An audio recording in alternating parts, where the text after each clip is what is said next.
I was pouring myself a black coffee in the kitchen when the words cut across the room like a blade. "Do not show up, Dad. This house is mine now, and you don't belong here." My daughter's voice was sharp, her hand still clutching her phone from the call she had just ended, but her eyes were set directly on me, as if the sentence had been waiting to escape for years. The silence that followed was worse than the words. It was the kind of silence that makes the old bones in your back tighten, the kind that pulls you back through decades of sacrifice and little compromises until you wonder if they meant anything at all. I stood with the chipped mug in my hand, staring at the steam rising, watching it curl like the last bit of warmth leaving a body. This was the house I had bought with 20 years of printing paychecks, overtime shifts, and side jobs fixing fences for neighbors. I had hammered nails into these walls myself, sanded the wood floors until my palms blistered, and painted the porch railing every other summer. Yet here was my daughter, the one I used to carry on my shoulders, telling me I had no right to cross the threshold. The house was on Willow Lane, a modest two-story with faded blue siding that peeled under the Midwest sun. The front yard still had the oak tree I planted when she was born, its roots now stretching under the cracked sidewalk, lifting the cement in uneven ridges like wrinkles on an old face. Inside, the furniture was mismatched, half from yard sales, half from my wife's family, but every piece had a story. The worn sofa was where we had watched Thanksgiving football. The dining table still had faint scratches from when my grandchildren dragged toy trucks across its surface. To me, these walls held the kind of wealth that banks couldn't measure. But lately I had noticed how she looked at it differently. To her, the house wasn't a memory. It was an asset. She had brought in a realtor once without asking me, and I overheard her whispering numbers, market trends, flipping costs. She talked about square footage as if she had forgotten about birthdays spent here, or the nights she cried on that couch when her first boyfriend broke her heart. She had begun treating me like a tenant, or worse, like an old man squatting in her imagined future. I tried to remember the girl she used to be. She once braided my thinning hair with colorful ribbons when she was 7, giggling about how she made me look like a princess. She once pressed her tiny hand into wet cement by the back steps, and I traced it every spring just to see how small it was. Somewhere between then and now, something hardened. Maybe it was ambition, maybe resentment, maybe the way her husband spoke about me when he thought I couldn't hear. That afternoon, after her words, I sat in my old armchair by the window. The sun stretched across the yard, turning the dust in the air into golden motes. I watched kids ride by on bicycles, their laughter drifting faintly. For a moment, I felt like a ghost sitting in a museum of my own life. My daughter walked past me, her heels clicking on the wood, the sound sharp and impatient. She muttered something under her breath about paperwork, about lawyers, about getting me settled elsewhere. Elsewhere, I finally asked, my voice low, steady. She paused, her hand on the stair banister, her shoulders tense. "Yes. You can't stay here forever. This house is part of my future, Dad. I need you to understand that." I studied her face. The same freckles her mother had, the same stubborn chin. But her eyes were cold in a way I had never seen. "And what about my past? Does that fit anywhere in your future?" She looked away. "It's not about the past. It's about moving forward." That was when I felt the air tighten, the kind of pressure that signals a storm before the sky turns dark. She thought she could erase me from the very home I had bled for, as if years could be signed away with a pen. The words, "do not show up," weren't just about the house. They were a declaration that I was no longer welcome in her story. I leaned back the chair, creaking under my weight, and let the quiet stretch too long. She shifted uncomfortably, perhaps waiting for me to protest, to plead. Instead, I lifted my mug and took a slow sip, the bitter taste grounding me. A plan was already forming at the edges of my mind, though I said nothing. Before we continue, please subscribe to the channel and let us know where you're listening in the comments. The night fell heavy on Willow Lane, and the oak tree outside cast long shadows across the living room. I stayed awake in that chair, listening to her footsteps upstairs, hearing drawers slam and closets open, as if she were already rearranging a life without me. The walls seemed to lean in, pressing closer with every sound. By the time the clock struck midnight, one truth had settled deep in my chest.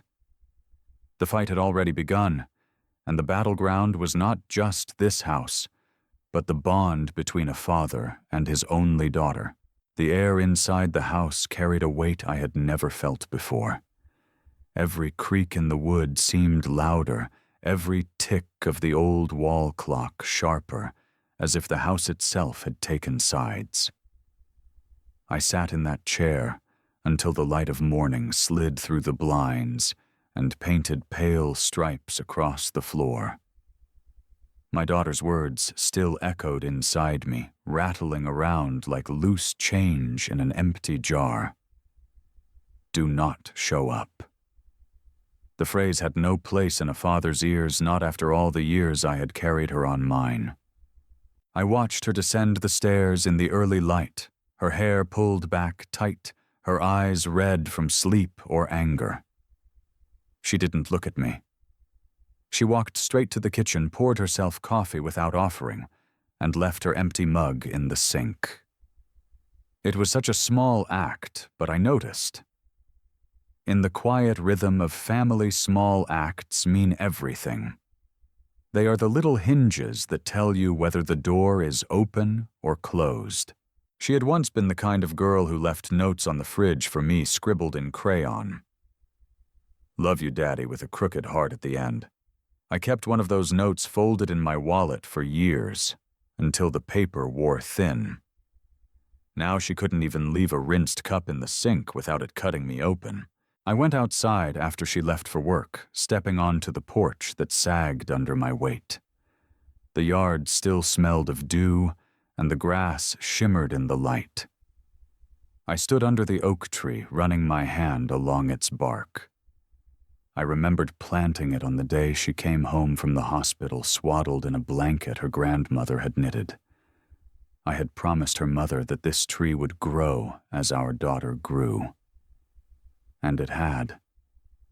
Taller every year, branches reaching like arms wide open.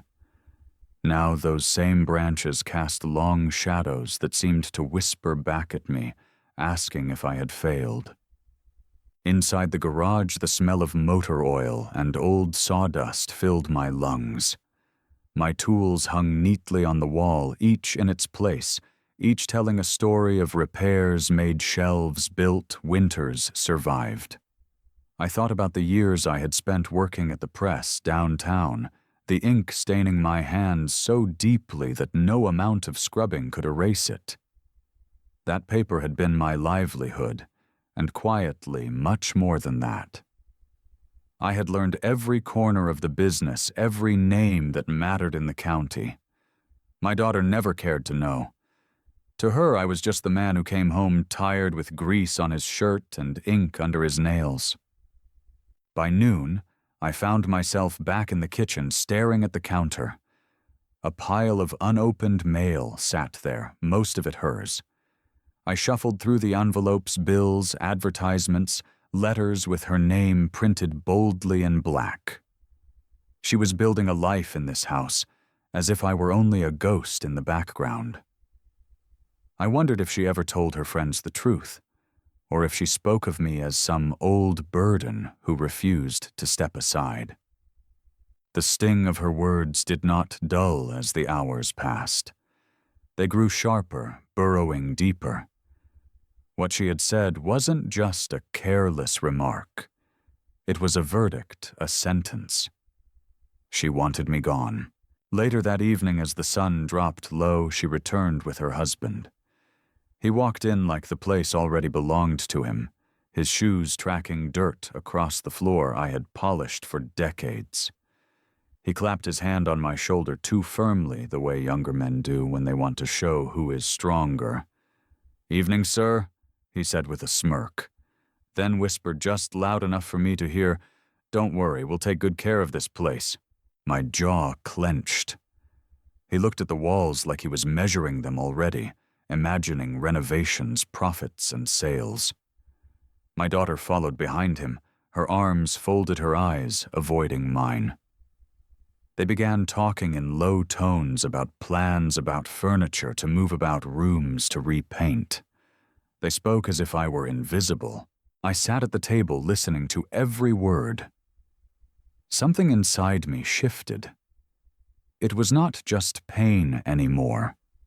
It was a cold clarity, the kind that settles in when you realize you have been erased before you are even gone. I knew then that I could not wait for them to decide my place. I had to choose it myself. I rose slowly, my chair scraping against the wood. They both looked up. My daughter opened her mouth, but I held up my hand. "You don't have to say it again," I told her. My voice was calm, steady, almost too quiet. "I heard you the first time." The room froze. Her husband laughed under his breath, a short, cruel sound, and shook his head as if I were a stubborn child. "We'll sort it out with the papers," he said, dismissive. I turned towards the window, the oak tree looming in the twilight. For a long moment I let the silence stretch. Then I spoke not to them, but more to the air that still remembered me. "You think this house belongs to you. You have no idea what belongs to me." Their eyes met, confused, searching for meaning in my words. I gave them none. Instead, I left the kitchen and walked upstairs, each step heavier than the last, the weight of years pressing on my back. I opened the drawer of my desk and slid my hand over the envelope that had been waiting there. Inside was a document I had kept close, not because I feared losing it, but because I knew one day it would decide everything. The sound of their voices drifted up the stairs, low and plotting. I held the envelope, feeling the sharp edge of the paper under my fingers. For the first time since her words had struck me, I felt the air begin to shift. I slipped the envelope back into the drawer without opening it. It wasn't time yet. Timing had always been the difference between a move that landed and one that failed. Downstairs, their voices rose and fell, filling the house with plans that left no room for me. I lingered in the hallway, listening. Her husband's laugh carried a sharp edge. "We'll get the kitchen remodeled first. Open up the walls, knock down that old pantry. Adds value right away. Buyers love open space. And the upstairs bathroom," my daughter added. "That tub is too small and the tiles are cracked." Cracked because I had laid them myself 30 years ago, bending over the cement until my back ached. Every imperfection in that room was mine, a scar left by my hands. They spoke of it like it was a blemish, not a memory. I walked down slowly the stairs, groaning under my weight. When I entered the kitchen, they stopped talking for a moment. My daughter shifted uneasily. Her husband didn't bother hiding his smirk. "We're just thinking ahead," he said. "You should be glad the place will shine again." I looked at my daughter. "And where do you expect me to go while you're shining it up?" She opened her mouth, but hesitated. He answered for her. "There's assisted living across town. Nice place, clean. They do all your cooking. You'd fit right in." The words landed like blows, not because of the suggestion itself, but because of the way he said it. Fit right in. As if my life's work, my roots, could be swept into a room with strangers and forgotten. My daughter lowered her eyes, not daring to meet mine. That hurt more than his arrogance. I sat at the table, the same table where she once blew out candles shaped like the number 10, her cheeks red from the effort. I remembered the glow of that cake, the way her friends cheered. Now she was silent, letting another man decide my fate. The next days crawled by with little humiliations that stacked one on top of another. She moved my chair out of the living room, saying there wasn't enough space. She told me to box up some of my books so they wouldn't clutter the shelves. Even the pictures of her mother, my late wife, she slid into a drawer, saying they made the house look dated. I found myself walking through the rooms like a guest, careful not to leave a trace. The walls that once held our voices now seemed to reject mine. I spent hours in the garage, polishing tools I no longer used, running my fingers over wrenches and hammers, as if they were talismans. One evening I overheard them in the yard. The windows were open, the night breeze carrying their words. "He's stubborn," my daughter whispered. "He's old," her husband replied. "He'll fold once he realizes he has no choice." No choice. The phrase rolled around in my head until it turned sharp. They thought I had no choice. That was their mistake. The next morning I left the house early, walking down Willow Lane, with the sun just breaking through the clouds. My steps were slow but steady. I stopped at the bank, then at the attorney's office, where the trust papers had been signed weeks ago. The clerk knew me by name. We exchanged the kind of polite nods that carry more weight than any smile. Back at the house, I noticed my daughter in the living room with a friend. They were sipping iced tea, laughing. I heard her say, "It'll all be sorted soon. The house will finally be mine." I cleared my throat in the doorway and the laughter died.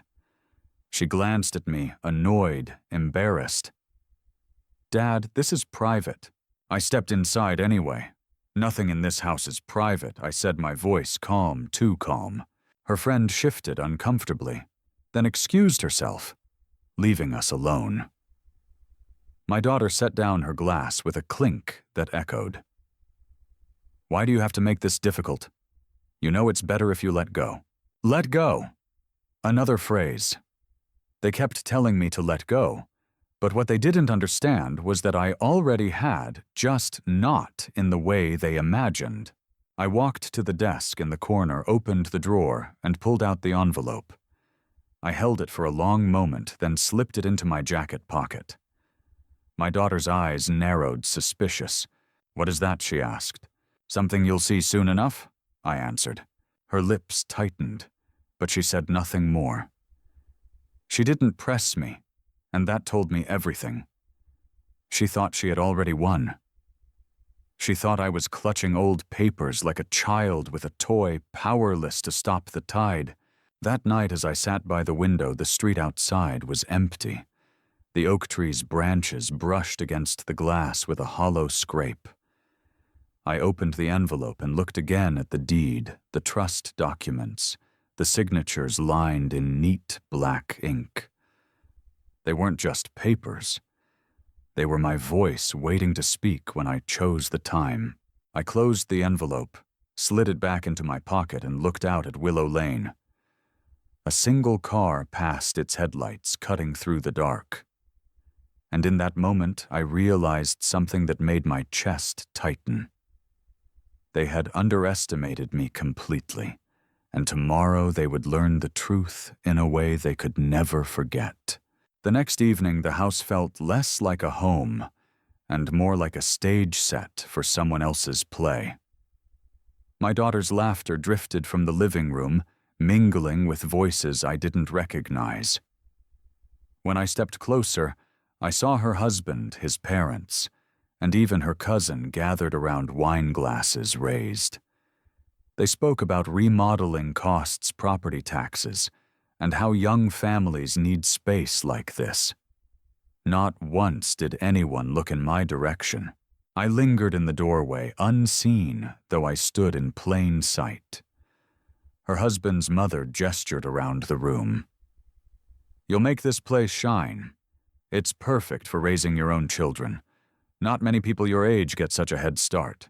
My daughter beamed pride glowing in her face, but the pride wasn't about me or what I had built. It was about what she thought she was about to inherit. I cleared my throat and the room stiffened. My son-in-law's father chuckled too loud, trying to fill the silence. "Well, sir, looks like you've done your part. Time to pass the torch, eh?" The way he said it struck me harder than any insult. Done my part. As if my life had already closed its book, and I was meant to fade politely into the margins. I let the words sit between us, heavy as lead. My daughter shifted uncomfortably. "Dad, we're just talking about the future. You don't have to take it personally." I almost laughed. How could I not take it personally when the very walls of this house carried my sweat? I remembered coming home from 12-hour shifts at the press, falling asleep with ink still staining my palms, then waking up to hammer another nail or hang another shelf.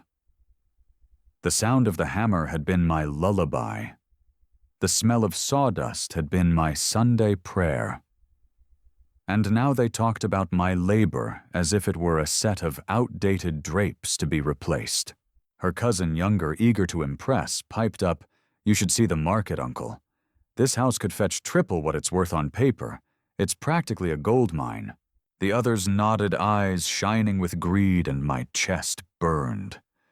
They weren't just pouring gasoline on the fire, they were dancing around it, fanning the flames with every careless word. I walked back to the kitchen, needing space, but their voices followed. My daughter called after me, "Dad, we're only trying to help. You'll be more comfortable once everything's settled." Comfortable. As if being erased could be softened by a pillow or a well-lit hallway in some sterile facility. In the quiet of the kitchen, I remembered my wife's voice. She used to hum while stirring stew, the sound low and steady, filling the air with something no one could bottle. I could almost hear it still faint against the clinking glasses from the living room. For a moment I pressed my hand against the counter, the cool surface anchoring me.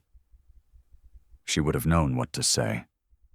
She would have known how to remind them that respect isn't a line item in a will. The guests lingered late. When they finally left, their laughter trailing down the driveway, the house sank into a silence that felt hollow. My daughter began picking up glasses, avoiding my eyes. Her husband loosened his tie, humming to himself, self-satisfied. "Quite the evening," he said.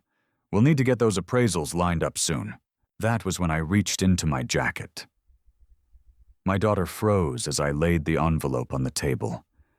Her eyes darted from it to me, fear flickering in the space between. Her husband smirked. "What's that, old tax records?" I said nothing. I tapped the envelope with my finger, slow and deliberate. The sound was sharper than any shout. My daughter's breath quickened. "Dad, what is it?" I leaned back in my chair, the oak tree's shadow stretching through the window behind me, falling across the table like a witness.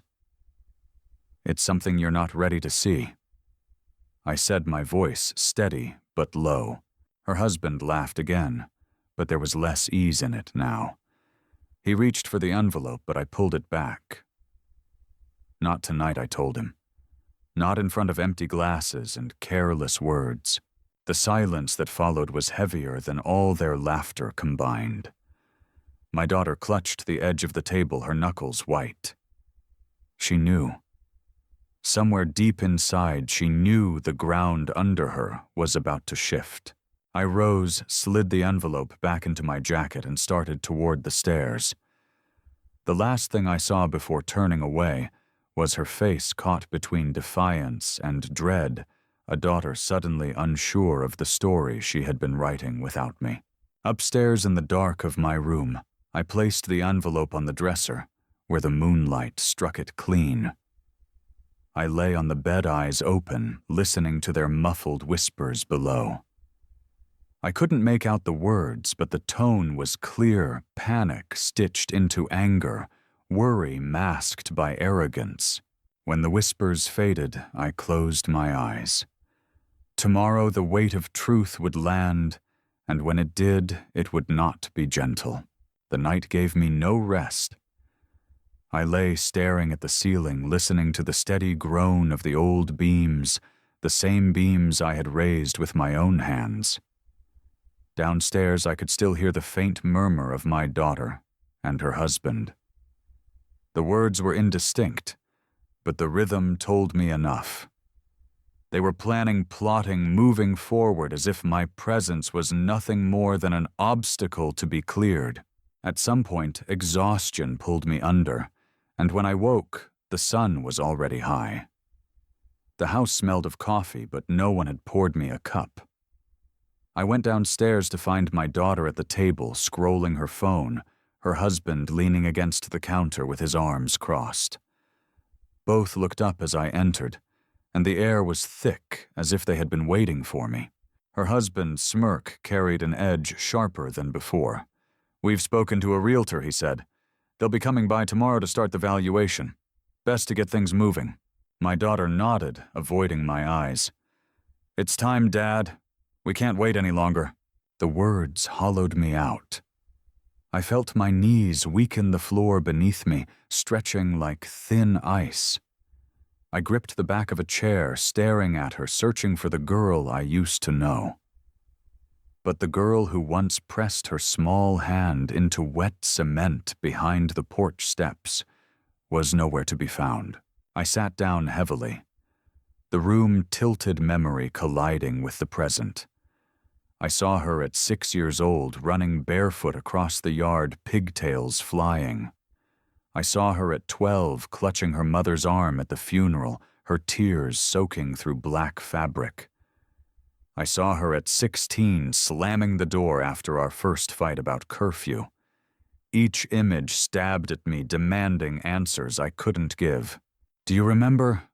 I asked softly. "When your mother made you that quilt out of old shirts? The one with patches of blue and red." She blinked, startled, then frowned. "Why are you bringing that up?" "Because you slept under it every night for years," I said.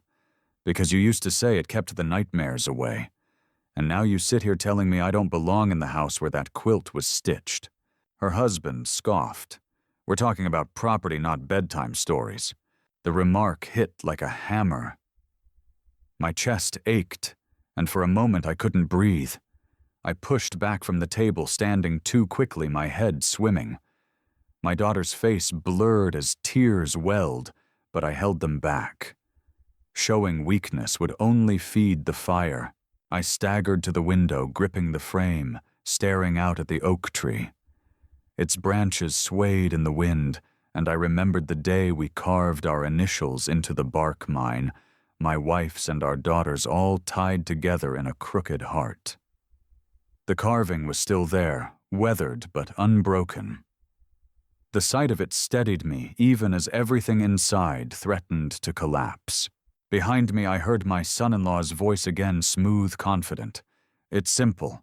The house will be in her name, and you'll be set up somewhere safe. Everyone wins. Everyone wins."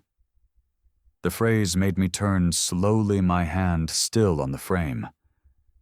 Everyone, I repeated, my voice hoarse, except the man who built it. For a heartbeat, no one spoke. Then my daughter's voice, brittle, cut through. "Stop making this harder than it needs to be." The dam inside me cracked. Years of swallowed words, years of pride disguised as patience, all pressed forward at once. I slammed my fist against the window frame, the wood rattling. "Harder? You think this is hard for you? Try giving up every weekend, every extra shift, every drop of sweat so that your child can sleep under a roof you built with your own hands. Try burying your wife and still keeping the lights on the meals on the table, the birthdays bright. Try watching your only daughter treat that life like a burden she can't wait to toss aside." My daughter flinched, tears filling her eyes, but she said nothing. Her husband stepped forward, squaring his shoulders, but I raised my hand before he could speak. My voice dropped to a quiet growl. You think I have nothing left? You think I'm just an old man holding on to memories? But you're wrong. I reached into my jacket and drew out the envelope. For the first time, I placed it flat on the table and opened the flap. The papers slid out, neat, sharp, undeniable. Her eyes widened, scanning the bold title at the top, Deed of Sale, 22 Willow Lane. Her husband leaned closer, his smirk fading. He flipped through the pages, confusion giving way to disbelief. This says the house has been sold. That's right, I said. My voice was steady, now anchored by the truth. Weeks ago. The money's gone into a trust, not yours, not mine. Protected. My daughter's lips trembled. You sold it, I nodded. While you were making plans for my absence, I made plans of my own. The silence that followed was suffocating. Her husband's face reddened, his jaw clenched tight. My daughter's hands shook as she gripped the edge of the table, tears spilling freely now. I gathered the papers back into the envelope, leaving them in plain sight. The oak tree's shadow fell across the table once more, dark and certain. I told you, I said quietly, you have no idea what belongs to me. The look on their faces lingered long after the words left my mouth. My daughter sat frozen, her eyes glassy with tears that had nowhere to fall. Her husband, red-faced and silent, kept shifting the papers as if a different angle might reveal a loophole. For once, neither of them had anything to say. That silence, heavy and raw, was my first breath of air in weeks. I walked away from the table and back towards the window. The oak tree outside stood firm, its branches swaying in the evening breeze, as if it alone knew the storm had broken. My heart, though bruised, began to steady. For the first time since her cruel words, "Do not show up," I felt something stir inside me that was not despair. It was resolve. I had spent too long letting others dictate what I was worth.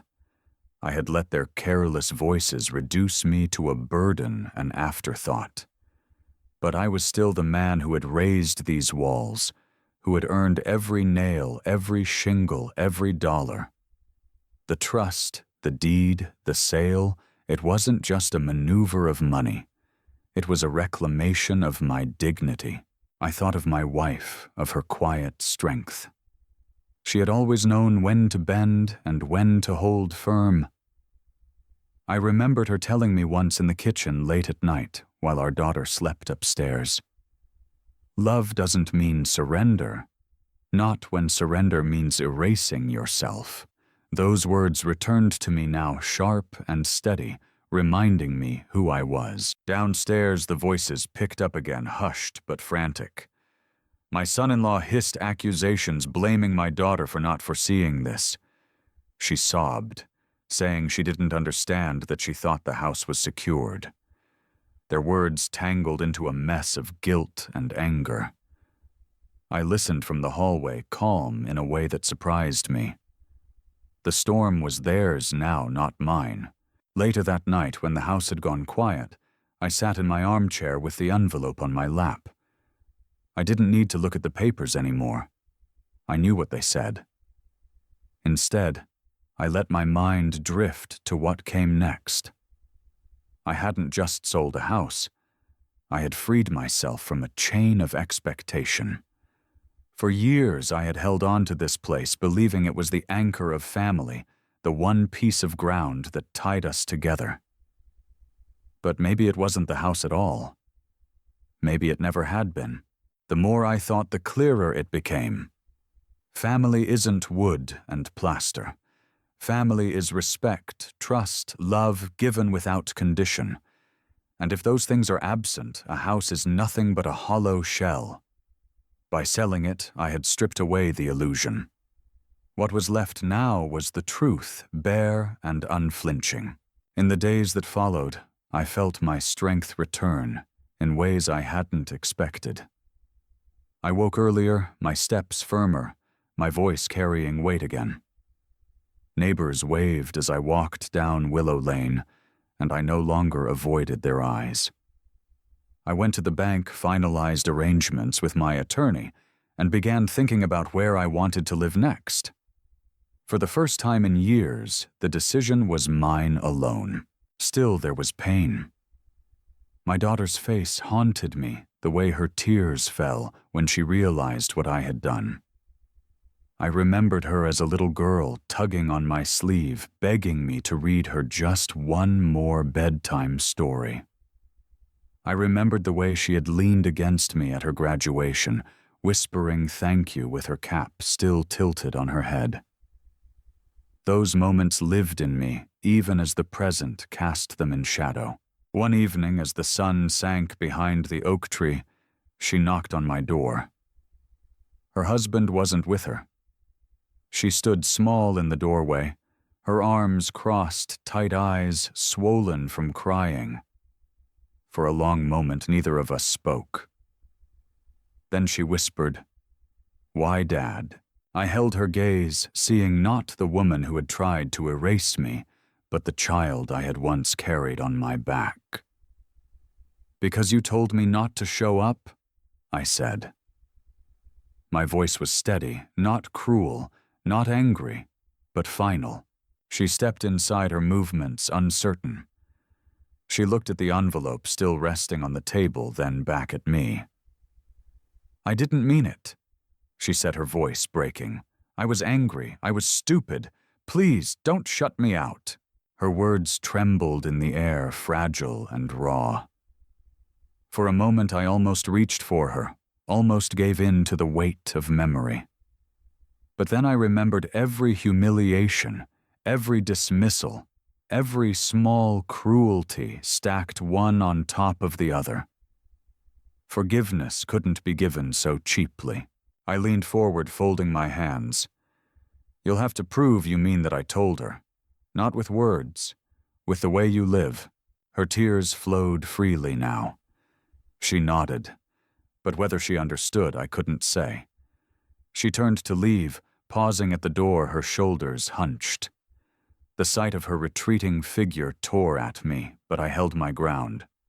Some wounds had to stay open long enough to teach their lesson. That night, I sat under the oak tree, looking at the carving in its bark, the initials still visible after all these years. I ran my fingers over them, feeling the grooves. My wife's name, my daughter's, mine, all bound together in a crooked heart. I whispered into the evening air, not sure if anyone could hear. "We're still tied, but the knot has to be mended, not taken for granted." As the sky darkened and the crickets began their chorus, a thought struck me sharp as lightning. The house was gone. The deed sealed, the money locked away. But there was one thing I hadn't revealed yet, one piece of truth even my daughter didn't know. And when the time came that truth would change the course of everything between us, the days that followed her late-night visit felt different, charged with an uneasy current. My daughter kept her distance, appearing in doorways with swollen eyes, lingering in silence as if words failed her. Her husband, though, was another matter. He carried himself stiffly, his confidence chipped, but not yet broken. I could see it in the way he slammed the front door too hard, the way his voice carried when he spoke on the phone, promising friends that everything was still under control. He didn't know yet how far from control he really was. I had one more move to make. The trust had secured the money, yes, but there was still the matter of the house standing here on Willow Lane. The deed of sale was final, the papers signed and filed, but they hadn't faced the consequence of it in the open. They still thought they could maneuver around me, that I was bluffing. That illusion needed to die, and it needed to die publicly. That morning I walked downtown to the attorney's office. The courthouse square smelled faintly of cut grass, and the flag snapped in the wind. I stepped inside the old brick building, the floorboards worn smooth by decades of disputes and reconciliations. The clerk handed me the certified copies I had requested. I slid them into my briefcase, feeling their weight like stones in my hand. By the time I returned home, the realtor had arrived. She stood in the driveway with her clipboard, her car door still open, a polite smile fixed on her face. My daughter and her husband hovered beside her, trying too hard to look casual. When they saw me, their smiles faltered. The realtor extended her hand. "Mr. Allen, I assume you're the owner." I shook it firmly. I said, "Not anymore." Confusion flickered across her face. My son-in-law laughed quickly, nervously. "Don't mind him, he gets mixed up." That was when I pulled the certified papers from my case and held them up so that all three could see. The bold header caught the realtor's eye immediately. Deed of Sale 22, Willow Lane. Her smile froze. She glanced from me to my daughter, then to her husband. "This says the property has already been transferred." The color drained from his face. My daughter clutched her arms to her chest, her lips parting as though she had forgotten how to breathe. The realtor cleared her throat awkwardly, lowering her clipboard. "If that's the case, there's nothing for me to do here." My son-in-law stepped forward, his voice sharp. "That's impossible. There must be a mistake." He grabbed for the papers, but I pulled them back before his hand touched them. "No mistake," I said evenly. "The sale is final. The trust is sealed. Whatever plans you had for this house end here." The realtor excused herself quickly, walking back to her car, her heels clicking against the pavement. The slam of her door echoed like a gavel. We were alone again. My son-in-law turned on me, fury etched across his face. "You think you can just do this? You think you can humiliate us in front of everyone?" I stared at him steady. "I don't have to think. I just did." My daughter's voice broke, the moment thin and trembling. "Dad, where will I go?"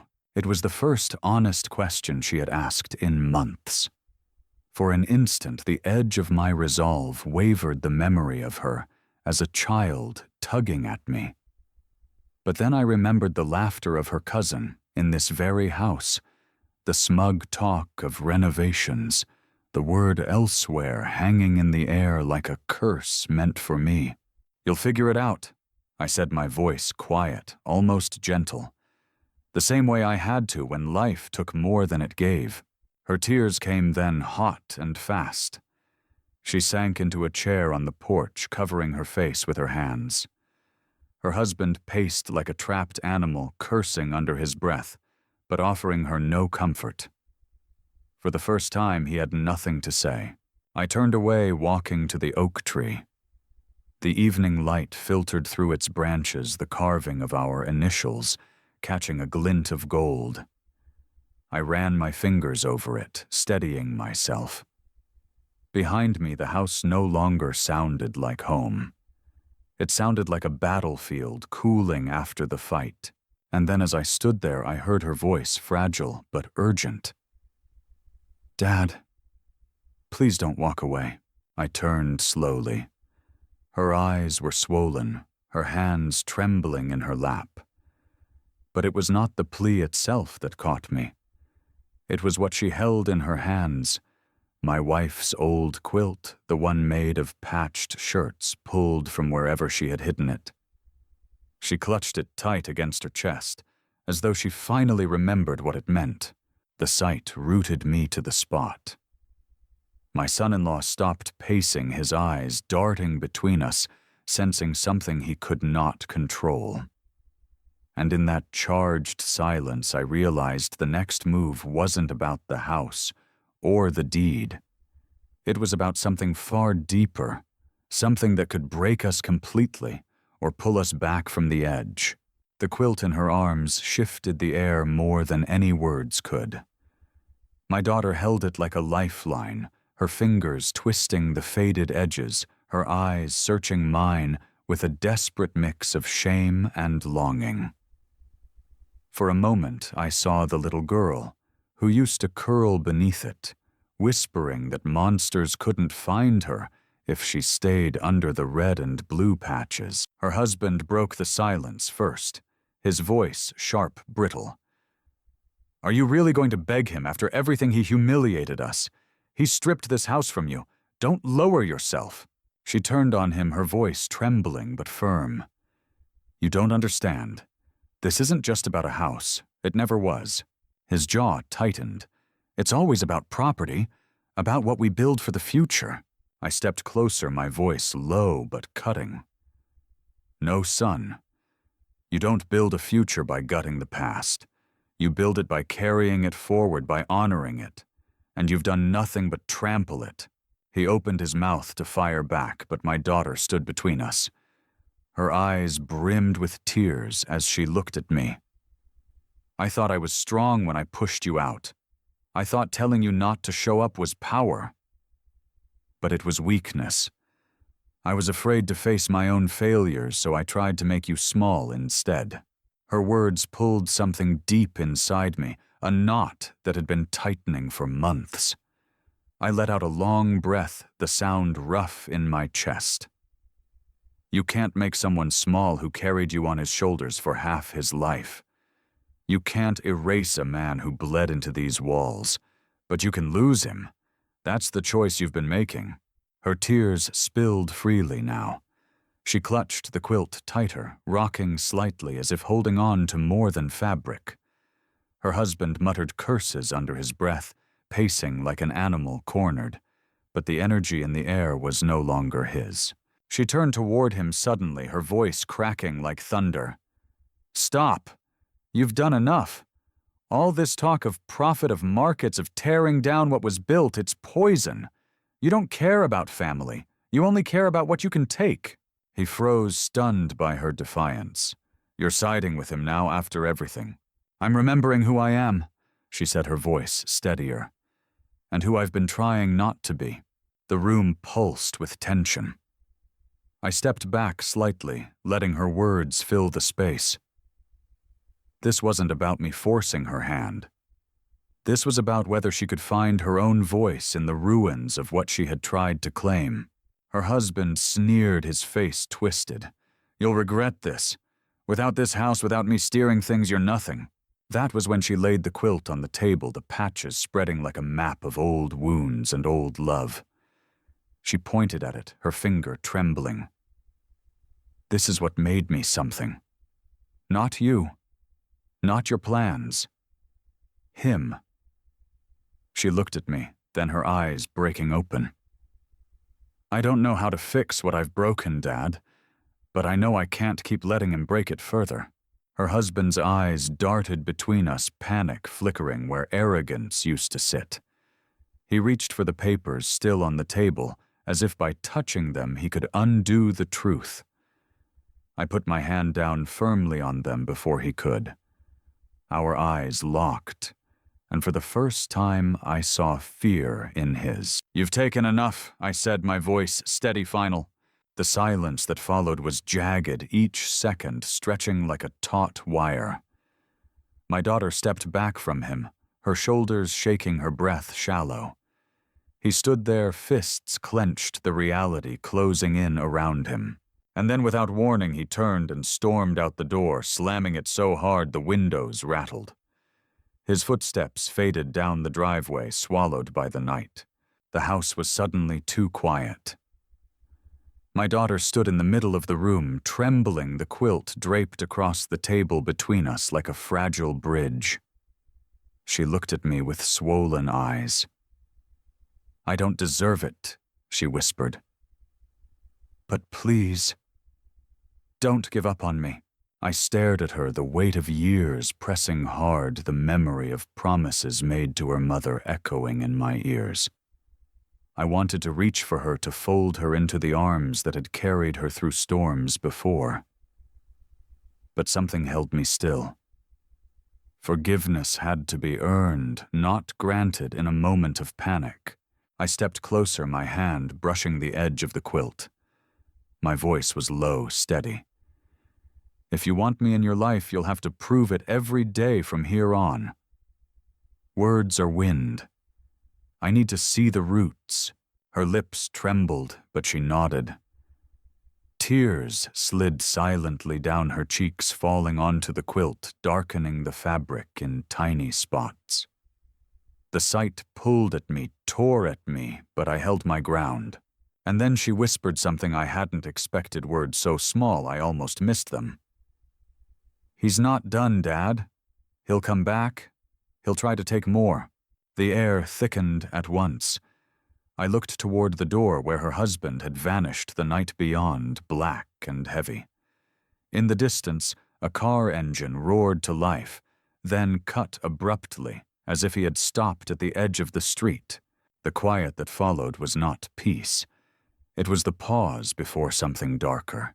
The night grew long after his engine sputtered and died outside the silence, stretching as if the house itself held its breath.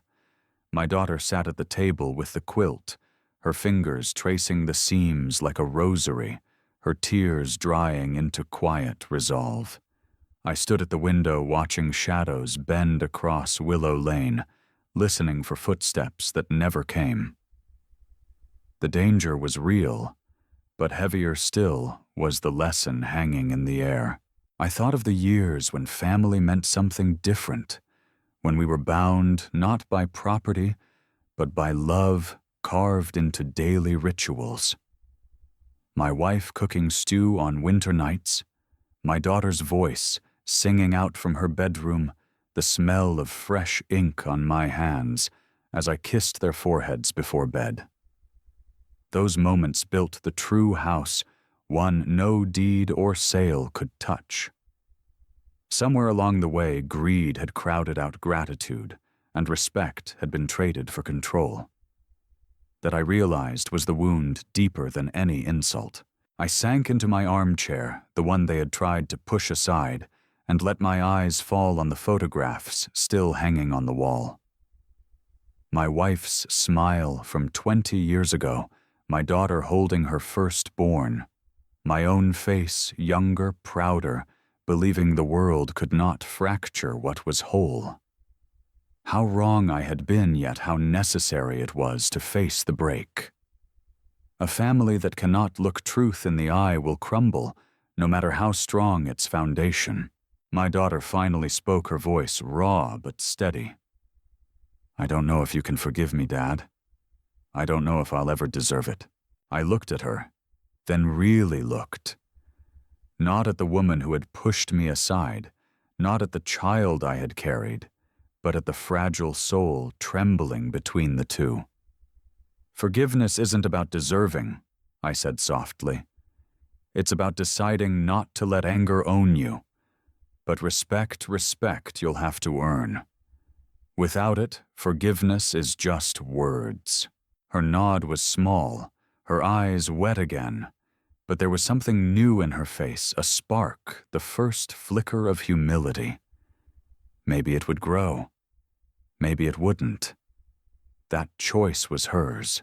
The house settled around us with its familiar creaks, the oak tree's branches brushing against the glass, like a hand reminding us of time's passage. I felt the years in my bones, but also a strange lightness. I had sold the house, yes, but I had kept something far greater. I had kept the right to define my worth, not let it be written for me. That was a justice no court could grant, only a man himself. Out on the street a dog barked, then quieted. The night deepened, carrying with it the weight of what had been lost, and the faint hope of what might still be saved. I thought of my wife again, her words drifting back through time. Love doesn't mean surrender. And I realized she had been right all along. To love my daughter now meant not to give in to her weakness, but to hold her to the standard that could make her strong again. I closed my eyes and leaned back, letting the ache in my chest ease. Justice had not come with raised voices or fists, but with truth laid bare and dignity reclaimed. Forgiveness would come perhaps slowly, perhaps never fully, but what mattered most was that I had not let myself be erased. My daughter rose quietly, the quilt folded in her arms. She paused at the doorway, her silhouette framed by the dim light. "I'll try Dad," she whispered. The sound of her footsteps faded upstairs, leaving me alone with the steady tick of the clock and the quiet breathing of the house. I watched the oak tree sway in the night, its crooked heart, carved long ago, still holding firm against time and weather. Some bonds bend, some nearly break, but the ones worth keeping endure, scarred but unyielding. I sat there until the first gray light of dawn touched the horizon, the weight of everything pressing lighter than before. The fight was not over, but the truth had been spoken, and truth has a way of lingering, reshaping what it touches. Thanks for listening to the story. Don't forget to subscribe to the channel and leave a comment to let us know what you think.